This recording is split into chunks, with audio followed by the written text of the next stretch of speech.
I'm Bishop Jeff Haines, Auxiliary Bishop of the Archdiocese of Milwaukee, and welcome to our daily reflection.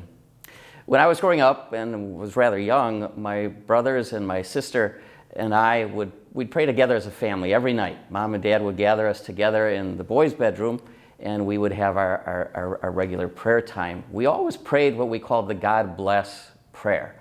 And we would simply ask God to bless certain people or situations. We all started with immediate families, so we'd pray, God bless Mom, God bless Dad, God bless John, God bless Jeff, God bless Rick, God bless Ann, and so forth. And then we'd move on to the grandparents and the aunts and the uncles and the cousins, and we'd name them all and ask God to bless them.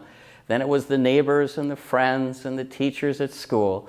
And then we would pray for the needy. We would pray for those who were sick, those who had died, those who were poor, and we especially prayed for the hungry. We'd always say, God bless those who are hungry, that they can get enough food to eat, and please God, help us find a way to send them our vegetables. That was something we prayed for quite a bit. And then we'd kind of move on to spontaneous kind of prayers, and those were a little bit unpredictable. I remember my brother Rick, he would say, God bless us with a snow day so that I won't have to go to school tomorrow. And he would pray that almost every night, even in the spring when it was 65 degrees out. He'd still offer that prayer.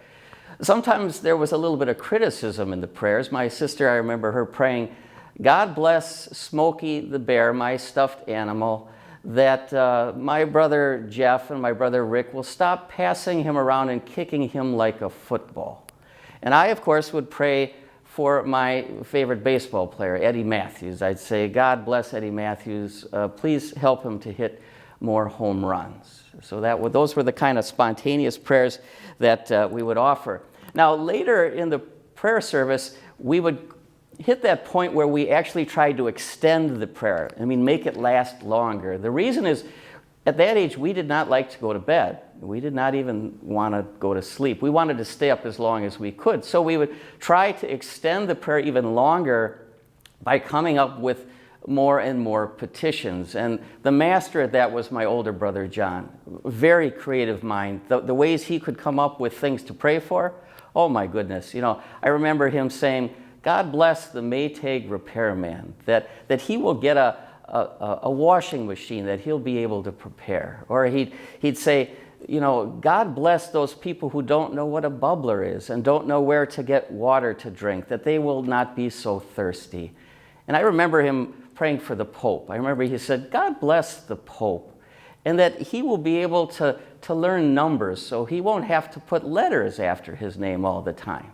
And so that's how we just extended that prayer as long as we could.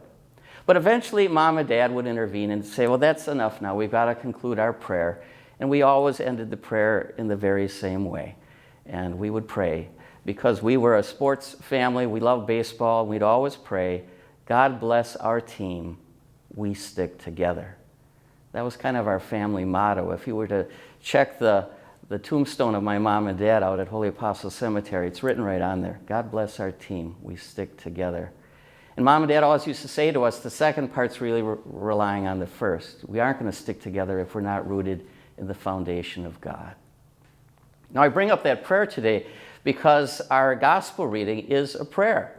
It comes from the Good News of John, and it's chapter 17.